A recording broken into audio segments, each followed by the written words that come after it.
pedir a Deus a paz necessária para essa noite de estudo e a iluminação para que Rafael conduza os seus pensamentos para um caminho de luz, de paz e de harmonia dentro de nosso lar. Que a paz esteja com todos aqui presentes e que Deus e os espíritos protetores da Associação Espírita Paz e Harmonia estejam presentes, guiando o raciocínio de Rafael e guiando a todos nós. Sede conosco, Pai, hoje, agora e sempre. Que assim seja.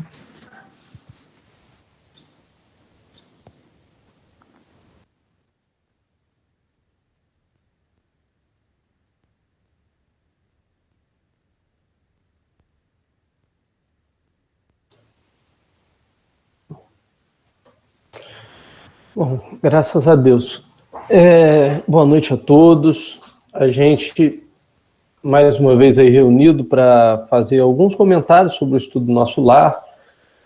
E na noite de hoje a gente vai entrar aí num capítulo muito interessante que vai mostrar para nós o quadro de que o amor não é sinônimo de ingenuidade. A gente, muitas vezes, quando traça a visão de que Deus é amor, a gente esquece também que Deus é justo. O problema é que a noção de justiça que nós temos ainda é uma noção de justiça muito mais voltada para a vingança do que para a justeza. E quando a gente vai analisar o amor divino, a gente está sempre, muitas vezes, no extremo e nunca numa coisa equilibrada. Quando nós falamos que Deus é amor e quando a gente entende que Deus comanda o universo, a gente tem que entender que amor é equilíbrio. Porque, na verdade, tudo no universo está em perfeito equilíbrio. Então, quando a gente diz Deus ama a todos os filhos, Deus não quer a morte do pecador, mas a do pecado. Não significa dizer que o amor caminha de mãos dadas com a ingenuidade. Não significa dizer que o amor é permissivo, que o amor é condescendente com tudo. Amor não é isso. O amor, ele caminha com a bondade e com a justiça. A bondade não é a ingenuidade que a gente muitas vezes vê nos outros, ou naquela humildade mística que na verdade não é humildade nada. E a justeza não combina com a nossa visão de justiça, que é muito tendenciosa para a visão de vingança. Então a gente vai ingressar num capítulo de nosso lar chamado Vampiro. E a gente vai entender como que a divindade, pelo menos naquela visão ali dos espíritos de nosso lar, como eles enxergam a justiça divina. Como eles cuidam dos pacientes necessitados. Embora todos nós sejamos endividados, sejamos necessitados, cada pessoa tem um remédio diferente. Porque quando a gente diz que Deus, quando dá o problema, o remédio está do lado, que ele também dá o remédio não é igual para todo mundo. O remédio é de acordo com cada paciente. E isso funciona para qualquer coisa, inclusive na medicina terrestre. Porque, veja, que o médico, muitas vezes, ele é útil através ali ministrando alguns medicamentos, quando a doença está no início. Quando a enfermidade já está grave, num estágio mais avançado, precisa de intervenção cirúrgica. Então a gente vai perceber o quê? que o tratamento de cada pessoa, mesmo aqui na Terra, ele é de acordo ou correspondente com a gravidade da enfermidade. E como nós somos necessitados e os nossos vícios podem ser, vícios morais podem ser considerados nada mais, nada menos do que doenças da alma, a gente vai ver que Deus coloca o remédio de acordo com a necessidade de cada paciente. E o paciente somos nós. Vamos então aí partir para mais uma análise da obra Nosso Lar. Capítulo 31, Vampiro, é o título. Mas ninguém precisa ficar assustado. Eram 21 horas, André Luiz narrando. Ainda não havíamos descansado, senão em momentos de palestra rápida, necessária solução de problemas espirituais. Aqui, um doente pedia alívio. Ali, era outro que necessitava de passe. Quando fomos atender a 2 enfermos no pavilhão 11, escutei gritaria muito próxima. Fiz um instintivo movimento de aproximar-me, mas a Narcisa logo me deteve, dizendo: André, não prossiga por aí. Localizam-se ali os desequilibrados do sexo. O quadro seria extremamente doloroso para seus olhos. Guarde essa emoção para mais tarde. Eu confesso que não insisti, mas, no entanto, fervilhavam-me no cérebro 1000 interrogações. Abrira-se um mundo novo à minha pesquisa intelectual.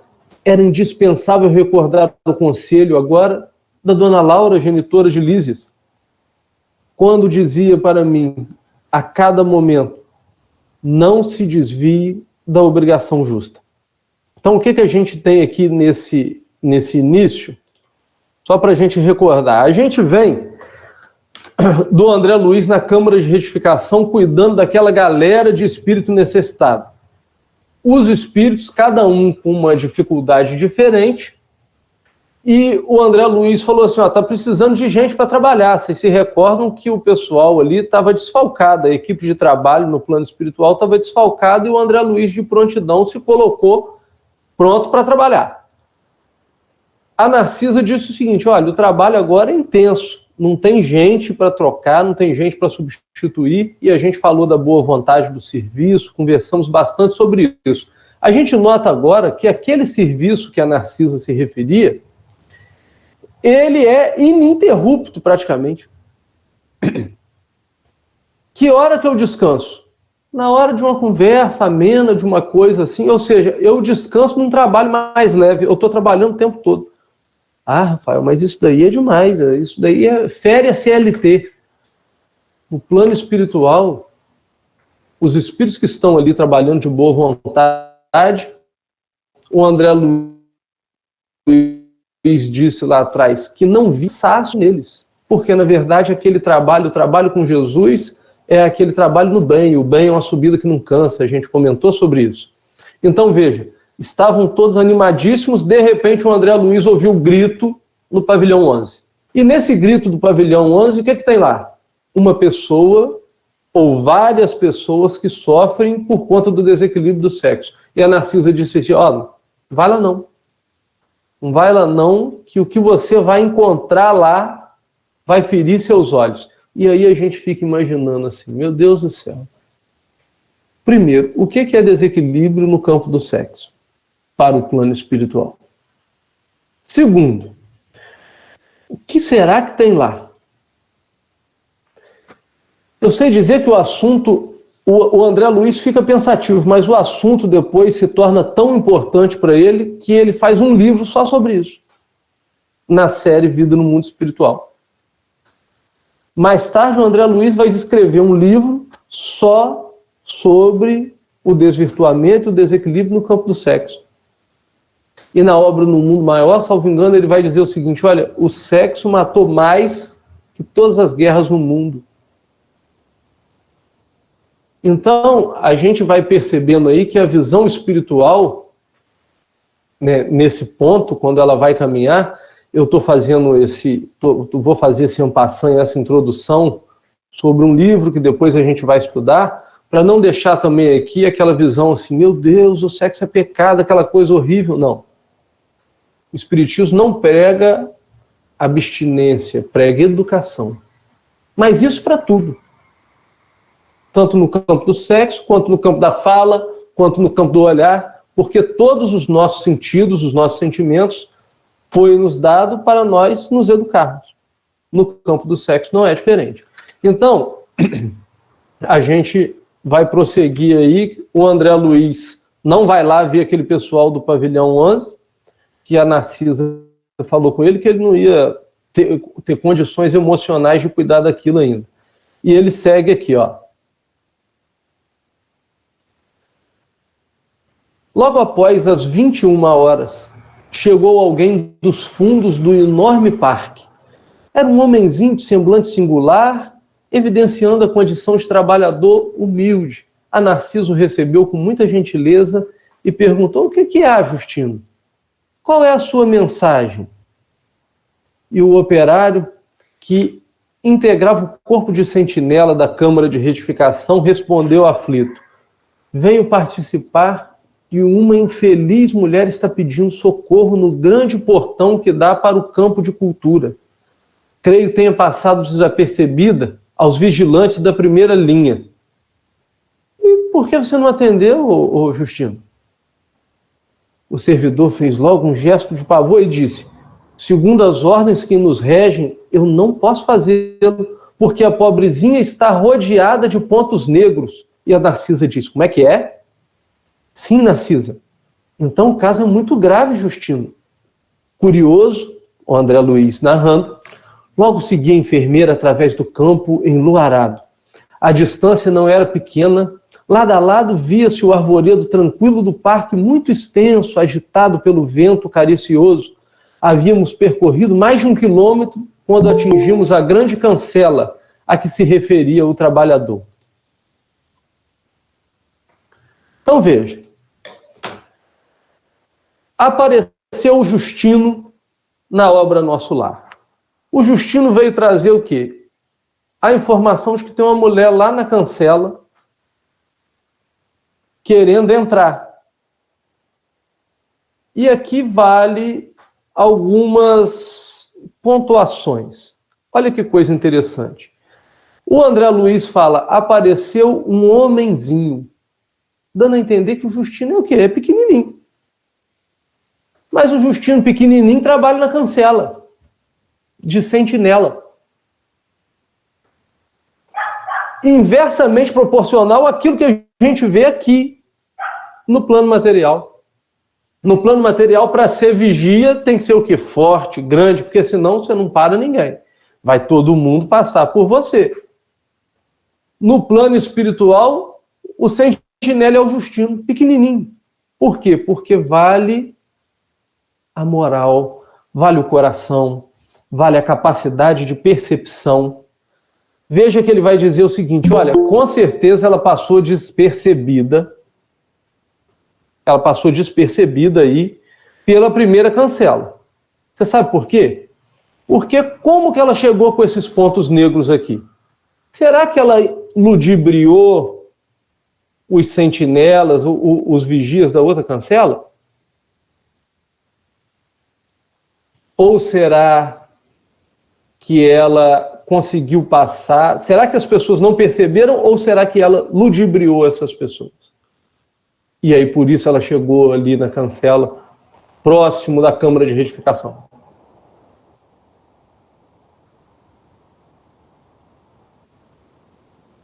O livro não vai dizer, mas a gente vai ter que deduzir. Porque o Justino ali, se a gente quiser aprofundar um pouco mais nessas deduções do estudo, porque o André Luiz também não vai trazer isso para a gente. Mas o fato é, no plano espiritual tem segurança. E quando a gente fala no plano espiritual tem segurança, não quer dizer que é lá na colônia espiritual que tem segurança. Significa que todo lugar onde há um trabalho de Jesus tem segurança. Significa dizer que todo lugar onde o bem está instalado tem segurança. Onde tem Jesus tem segurança. É o tal de, olha, faz a sua casa sobre a rocha. Quando Jesus fala isso, ele está falando que, olha, faz as coisas com segurança. Se ele pede para você ter sustentação, ele não vai deixar ninguém lá, ele vai, não, você faz com sustentação aí, seja o que Deus quiser, você cria um magnetismo aí, tá tudo certo. Nada disso. O plano espiritual tem a equipe de trabalho que nos auxilia. Deus não criou a gente, deixou lá, dessa turma aí, eles que se virem.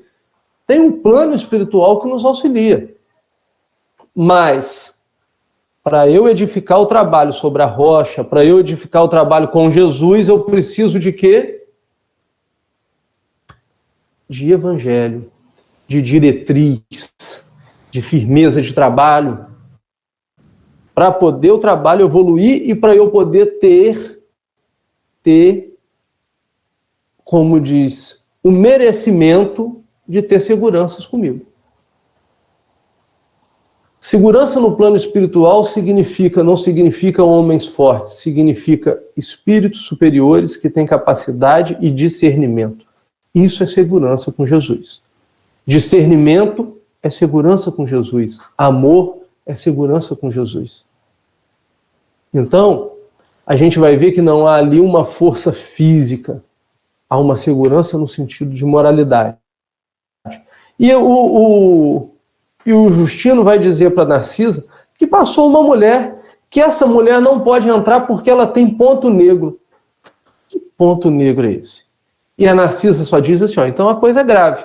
E eles caminham até lá.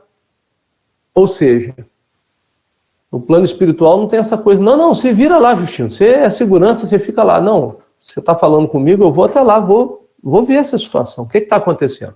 Vamos lá ver essa irmã que tem ponto negro e que está batendo a porta da colônia espiritual Nosso Lar, muito próximo da Câmara de Retificação. Vamos conhecer que mulher é essa e que pontos negros são esses. Deparou-se-nos então a miserável figura da mulher que implorava socorro do outro lado. Nada vi, senão o vulto da infeliz, coberta de andrajos, rosto horrendo e pernas em chaga viva. Mas a Narcisa parecia divisar outros detalhes imperceptíveis ao meu olhar, dado o assombro que estampou na fisionomia ordinariamente calma. Filho de Deus, diz a mulher, dai-me abrigo à alma cansada. Onde está o paraíso dos eleitos para que eu possa fruir da paz tão desejada? Olha só, ela é poeta.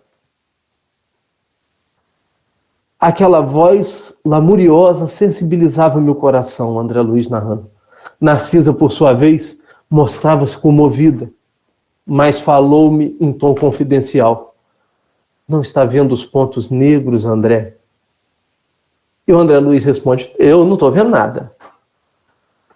Sua visão espiritual, André, ainda não é suficientemente educada. E depois de uma pausa ela disse, se estivesse em minhas mãos, minha irmã, abriria imediatamente a nossa porta. Mas quando se trata de criaturas nestas condições, nada posso resolver por mim mesma. Preciso recorrer ao vigilante-chefe em serviço. Assim dizendo, aproximou-se da infeliz e informou em tom fraterno. Irmã, faça-me o favor de esperar alguns minutos. Eu vou ali ver a situação. Voltamos apressadamente ao interior da cama. Pela primeira vez, eu entrei em contato com o diretor das sentinelas da Câmara de Retificação. Narcisa apresentou-me e notificou-lhe a ocorrência. Ele esboçou um gesto significativo e arrematou. Você fez muito bem, Narcisa, comunicando-me o fato. Vamos até lá. Dirigimos-nos os três para o local indicado. Chegamos à cancela, o irmão Paulo, orientador dos vigilantes, examinou atentamente a recém-chegada do umbral e disse, esta mulher, por enquanto, não pode receber socorro. Deixa eu ver aqui. Trata-se de um dos mais fortes vampiros que tenho visto até hoje.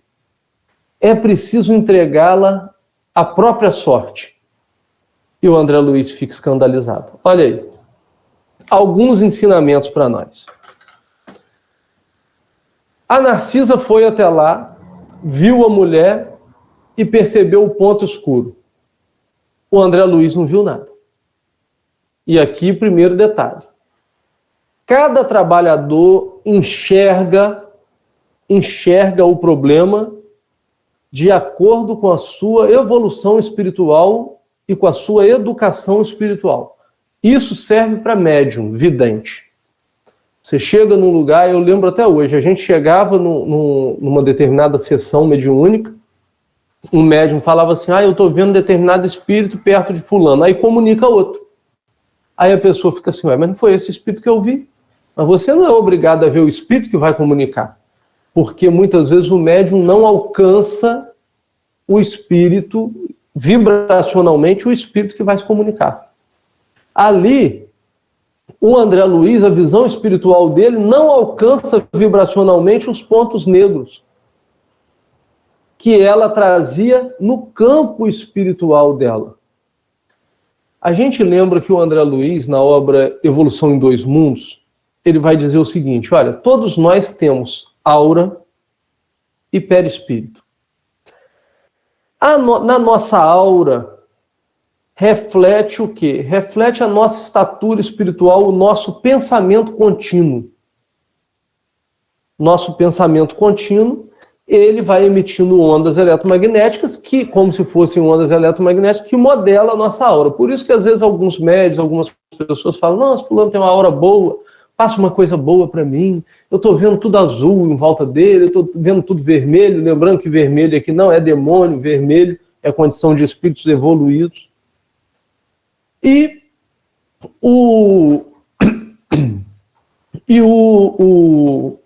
o André Luiz, ali no plano espiritual, quando a gente desencarna, a gente carrega conosco as impressões dos atos que nós praticamos.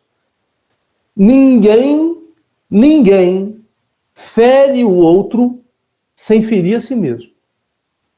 Ninguém lesa o outro sem marcar a sua própria alma. Então, a gente vai perceber agora que esses pontos negros nada mais são do que o cartão de visita, a recepção, aquilo que aquela pessoa é, a marca que aquele espírito está trazendo, da vivência dele enquanto encarnado aqui. A Narcisa, que já está mais habituada, com o olhar espiritual, consegue captar. O André Luiz ainda está assim, mais curioso, não consegue deter ali a atenção. Está mais ali na curiosidade, aprendendo a trabalhar. Mas fica uma observação interessante. A Narcisa, mesmo captando o problema, não decide. E por que não decide? Porque não é responsabilidade dela. Ela é enfermeira. O Justino chegou lá, primeiro até ela, porque ela é que cuida dessas pessoas que estão sofrendo. Justino não foi no vigilante, foi até ela, era a pessoa mais próxima. Foi até a enfermeira. Quando ela captou, ela percebeu, opa, isso aí não sou eu que decido. E isso é importante, por quê? Porque mostra que existe uma organização no plano espiritual. Não basta você amar e você decidir de acordo com o seu amor.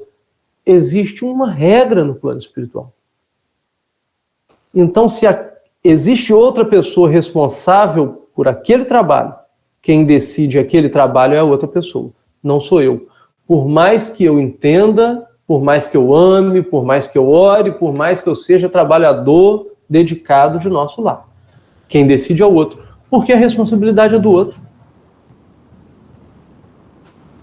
E isso é uma lição para a vida. Porque às vezes nós, no afã de ajudar, assumimos responsabilidade do outro. E aí embolamos o meio de campo das coisas, porque na verdade o poder de mando estava lá, em outra pessoa, e a gente pensa que sabe decidir as coisas. Então, ela foi lá no vigilante, o vigilante falou assim, ó, ela não tem guarida aqui não. Isso aí é um vampiro. E o André Luiz está horrorizado. Por quê? A mulher está pedindo, pelo amor de Deus, um rosto horrível, as pernas machucadas. Imagina uma mulher assim encostada na grade, num portão, porque ali é grade. Ninguém falou que abriu o portão e estão conversando com ela, então é grade. A mulher está encostada lá no portão, na grade, e falando, pelo amor de Deus, gente, me ajuda, eu estou sofrendo muito. E o corpo todo estrupiado. Aí vem uma pessoa e fala assim, isso aí, perigosíssimo. Olha que coisa. Vampiro. Vampiro. E a gente vai ver por que ela é considerada vampiro.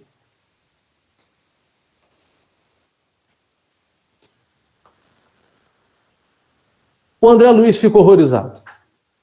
Não seria faltar ao dever cristão abandonar a sofredora à própria sorte, ao azar dela ali no caminho? Narcisa, que me pareceu compartilhar da mesma impressão, adiantou suplicante. Mas, irmão Paulo, não há um meio de nós acolhermos essa miserável criatura aqui nas câmaras. Afinal de contas, a gente já cuida de um monte de miserável, mais um, menos um. Narcisa permitia essa providência, esclareceu ele. Seria trair a minha função de vigilante. Indicando a mendiga, que esperava a decisão, a gritar impaciente, exclamou para a enfermeira, já notou, Narcisa, alguma coisa além dos pontos negros? Agora era minha instrutora de serviço que respondia negativamente. Pois vejo mais. Baixando o tom de voz, ele diz, conte as manchas pretas. A Narcisa fixou o olhar na infeliz e respondeu 58. O irmão Paulo, com paciência de quem sabe esclarecer com amor, explicou. Esses pontos, minha irmã, esses pontos escuros, representam 58 crianças assassinadas ao nascerem. Em cada mancha, vejo a imagem mental de uma criancinha aniquilada, umas por golpes esmagadores, outras por asfixia. Essa desventurada criatura foi profissional da ginecologia e, a pretexto de aliviar consciência alheia, entregava-se a crimes nefandos, explorando a infelicidade de jovens inexperientes. A situação dela é muito pior que de suicidas, de homicidas, que por vezes apresentam até atenuantes consideráveis. Recordei assombrado os processos da medicina, André Luiz falando, em que muitas vezes enxergara de perto a necessidade da eliminação de um nascituro para salvar o organismo materno, nas ocasiões perigosas. Mas lendo o meu pensamento, o irmão Paulo logo arrematou. Eu não falo aqui de providências legítimas que constituem aspectos das provações redentoras. Refiro-me ao crime de assassinar os que começam a trajetória na experiência terrestre com o direito sublime da vida. Demonstrando a sensibilidade de alma nobre, a Narcisa ainda rogou. Mas, irmão Paulo, também eu já errei muito no passado. Atendamos a esta desventurada. Se me permite, eu mesmo vou dispensar os cuidados especiais. Reconheço, Narcisa, que todos nós somos espíritos endividados. Entretanto, temos a nosso favor o reconhecimento das próprias fraquezas e a boa vontade de resgatar nossos débitos. Mas esta criatura, por enquanto, nada deseja senão perturbar quem trabalha. Os que trazem os sentimentos calejados na hipocrisia emitem forças destrutivas. Para que nos serve aqui um serviço de vigilância, Narcisa? Busquemos a prova. E o vigilante vai dizer à irmã, que deseja, irmã, do nosso concurso fraterno? E a mulher diz, socorro, socorro. Mas minha amiga ponderou acertadamente. É preciso sabermos aceitar o sofrimento retificador. Por que razão tantas vezes cortou a vida de tantos entezinhos frágeis que iam à luta com a permissão de Deus? Ouvindo inquieta, ela exibiu terrível cara Antônia de ódio e logo bradou: quem me atribui essa infâmia? Minha consciência aqui está tranquila, seu canalha. Eu empreguei a existência auxiliando a maternidade na terra. Eu fui caridosa, crente, boa, pura. Mas não é isso que se observa da fotografia viva dos seus pensamentos e atos, minha irmã. Creio que a irmã ainda não recebeu nem mesmo o benefício do remorso. Quando abrir sua alma às bênçãos de Deus, reconhecendo as necessidades próprias, então volte aqui. Veja, olha que situação. O André Luiz não vê mancha escura. A Narcisa vê mancha escura e acha a mulher, coitada, uma sofredora. O irmão Paulo Vigilante vai lá, vê 58 manchas escuras, vê qual o motivo das manchas escuras e vai além. Percebe qual é o real intento, ou seja, qual é a intenção daquela mulher ao pedir ajuda na colônia espiritual. E ele classifica ela como vampiro. O que a gente vê ali é o seguinte: a cada passo que a gente dá na evolução espiritual, aumenta o nosso discernimento. A cada passo que a gente dá na nossa evolução espiritual, aumenta a nossa sensibilidade. Aumenta a nossa capacidade de conhecer profundamente a alma humana. Qual era a principal característica de Paulo de Tarso? Ser conhecedor profundo da alma humana. Qual é a característica que o irmão Paulo apresenta? Ser conhecedor profundo da alma humana. Reconhecer qual é a intenção e qual é a capacidade daquela pessoa. Na verdade, quando nós negamos o abrigo a determinada pessoa ali em nosso lar, não se está de forma alguma faltando com a caridade. Quando diz vamos entregá-la à sua própria sorte, não está ali descumprindo aquela missão que está no Evangelho segundo o Espiritismo, que diz que todos nós podemos ser úteis. Mas muitas vezes, ser útil não é você passar a mão na cabeça da pessoa, é você entregar a ela a responsabilidade que lhe pertence. Qual é a intenção daquela mulher ao pedir ajuda em nosso lar? Perturbar quem trabalha. Essa é a característica de todo vampiro. Quando a gente fala o vampiro suga, o que é o vampiro sugar? O vampiro, ele tira a energia de quem está trabalhando, de quem precisa. Não significa dizer que você não tenha que trabalhar para o próximo. Significa dizer que há pessoas que elas não querem ajuda nenhuma. Elas querem atrapalhar aquele que ajuda. Elas querem retirar, gastar a energia de quem ajuda. E é por isso que o plano espiritual diz para nós: trabalha na casa espírita, meu filho. Trabalha no dia que ficar agendado para você trabalhar. Porque senão você fica à mercê do sofredor. Qualquer pessoa que vai bater a sua porta, qualquer sofredor que bater perto de você, se você não tiver a disciplina de reconhecer quem é quem, e nós muitas vezes ainda não temos essa disciplina, nós vamos ver pessoas sugando completamente o nosso fluido vital de forma inócua. Por quê? Porque elas não querem melhorar. Elas querem apenas reclamar da vida. Ou elas querem apenas ficar ali falando. Ah, mas nós não temos que ouvir? Temos que ouvir. Mas temos que ouvir com o intuito de ajudar e percebendo até que ponto a pessoa precisa dessa ajuda. É a famosa renúncia útil que a gente estudou lá atrás no trabalho. Porque senão, eu me lembro muito do Zé Raul conversando com a gente, e ele falava assim, as pessoas acham que eu tenho que ouvir tudo, mas eu tenho um monte de coisa para fazer. Vai procurar o psiquiatra. Por quê? Porque, na verdade, muitas vezes a pessoa fala, mas quando você fala assim, minha irmã, vamos aplicar o evangelho, não, mas isso daí eu não concordo. Então ela não quer seguir o caminho de Jesus. Ela quer falar e gastar o tempo do outro.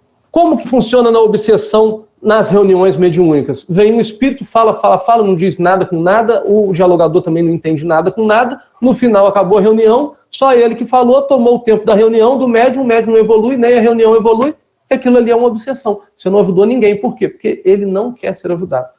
Essa mulher não quer ser ajudada. Ela quer entrar na colônia Nosso Lar para perturbar. E aí, a Narcisa diz assim, mas espera aí, eu também sou endividada. Você é endividada, Narcisa, mas já reconhece a sua dívida. Ela não. São espíritos orgulhosos, eles não reconhecem que erraram. Veja, ela praticou 58 abortos. Na condição de médica, assassinava aquelas crianças que estavam por nascer. Ela responde pelo crime. O Livro dos Espíritos lá diz, é muito claro, quando a pessoa escolhe retirar a vida, é diferente de quando a pessoa usa a terapêutica para salvar outra vida ou por conta de determinadas situações clínicas.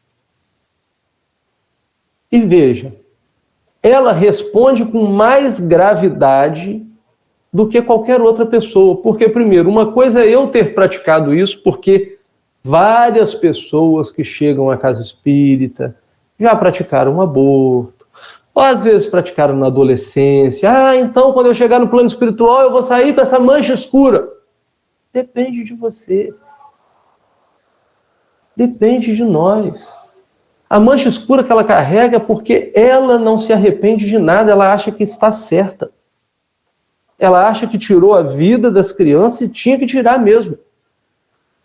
Então ela não quer seguir o caminho do bem.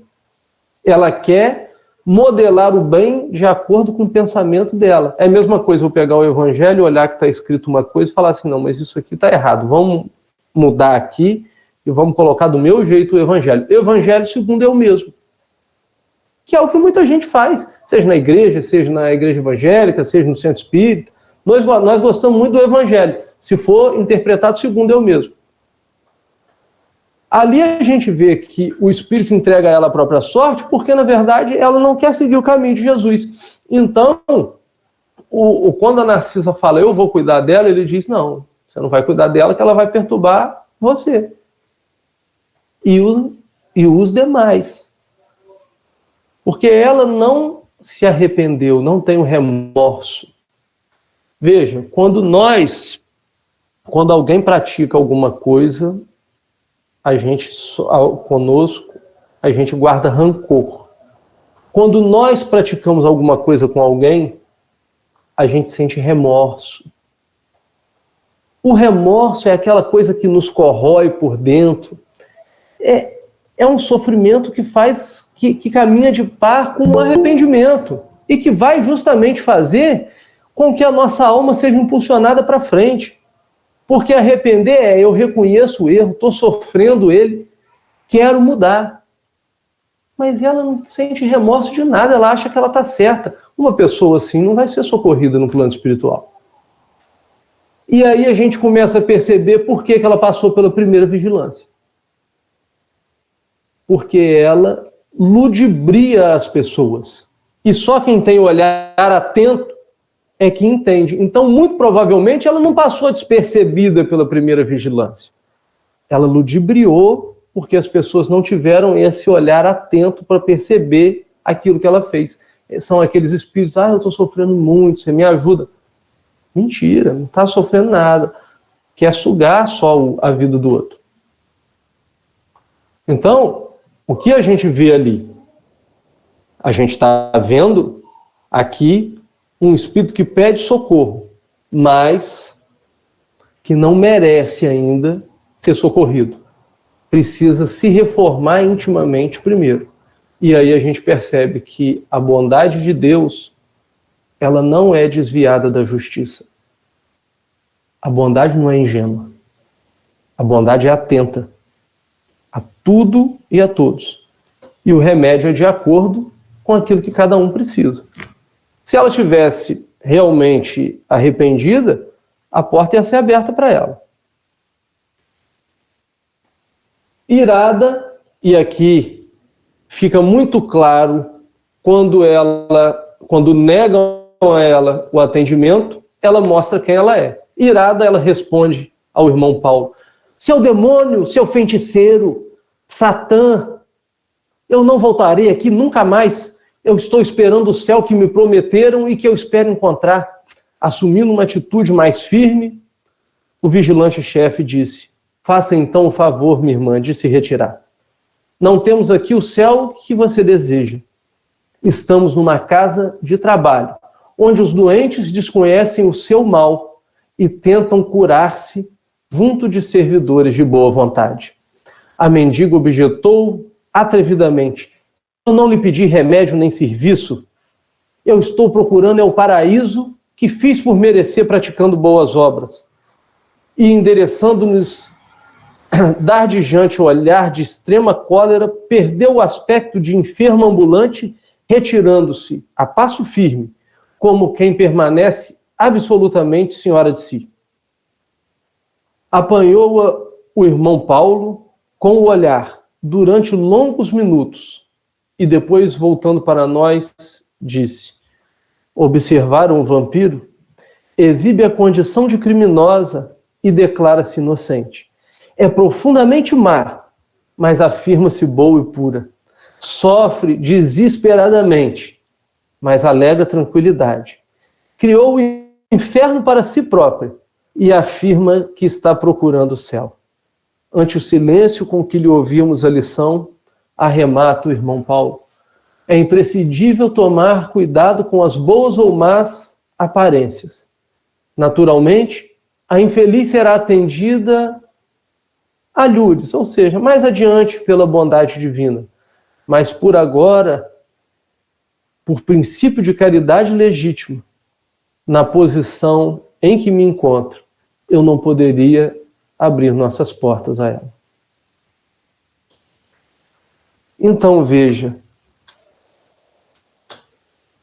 esse quadro não se vê só no plano espiritual. Nós temos aqui no nosso mundo pessoas que fingem. As pessoas se sentem vítimas do mundo, mas criaram o próprio inferno. Estão vivendo uma situação de cão. Nunca viveram tão mal, nunca sofreram tanto, mas são incapazes de perdoar. Estão sofrendo porque não conseguem tirar da cabeça aquele mal que praticaram com ela, aquele mal que fizeram a ela, mas são incapazes de perdoar quem praticou o mal. Sofrem por aquilo que fizeram com o outro,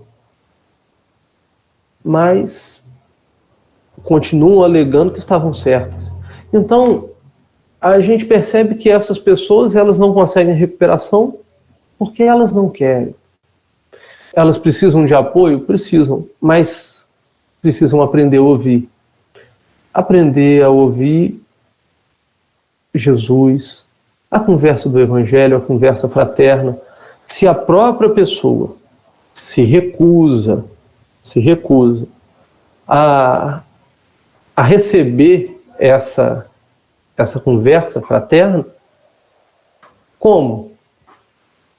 Como que ela vai ser ajudada? É muito difícil. Então, é por isso que o Espírito, o irmão Paulo, diz ali para nós: olha, essas pessoas elas não têm condições de trabalhar aqui. Elas vão entrar só para perturbar, elas não estão preparadas ainda. O que esse trecho esse capítulo da obra de André Luiz mostra para nós é o seguinte: aquilo que Jesus disse: nem todos que disserem Senhor, Senhor entrarão no reino dos céus. A porta é estreita. Se você quer passar, tem que se ajustar. A porta é estreita. A porta não é larga. Mas ela não é larga porque ela não cabe às nossas imperfeições. A gente vai ter que aparar bastante coisa, deixar bastante coisa para trás. Porque senão a gente vai ficar gritando, orando, mas sem o desejo de se melhorar, não adianta nada.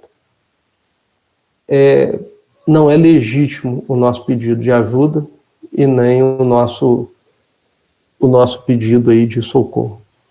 Né? A nossa vontade de melhora. Bom, ô Flávio, tá acabando, como é que tá aí? Tem algum tempo? Então vamos fazer a prece. Né?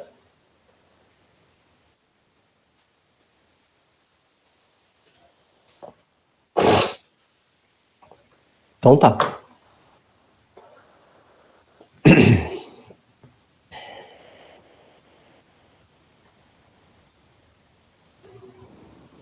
Pai nosso que estais nos céus, santificado seja teu santo e divino nome.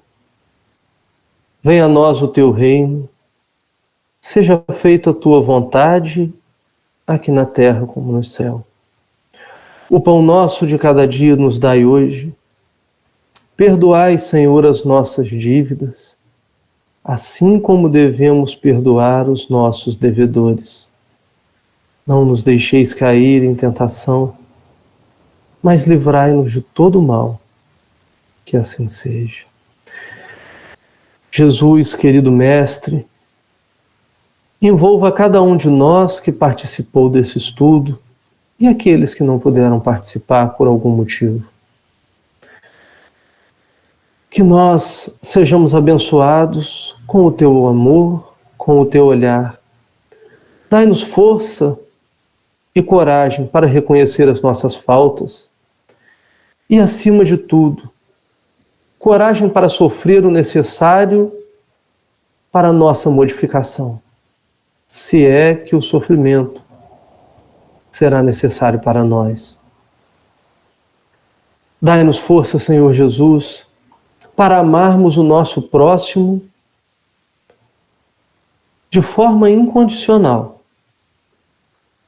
mas que esse amor venha com sabedoria, com discernimento, a fim de que nós não nos desliguemos da justiça divina, da lei de justiça, amor e caridade, a fim de que nós possamos ajudar as pessoas na medida certa e de acordo com aquilo que elas precisam. Se nós ainda não temos condições para tanto, encaminhe, Jesus, aquele que tem mais condições do que nós, as pessoas enfermas e necessitadas. Envolva, nestes dias atuais, todos aqueles que sofrem nos hospitais, todos aqueles que sofrem porque perderam seus entes queridos. Que a paz seja uma constante em nossas vidas e na deles também, e que nesse momento de turbulência eles possam receber a consolação necessária e perceber que não estão sozinhos, pois tu és o divino amigo que caminha, ainda que de forma silenciosa, junto a nós. Obrigado, Jesus, fica conosco, que assim seja.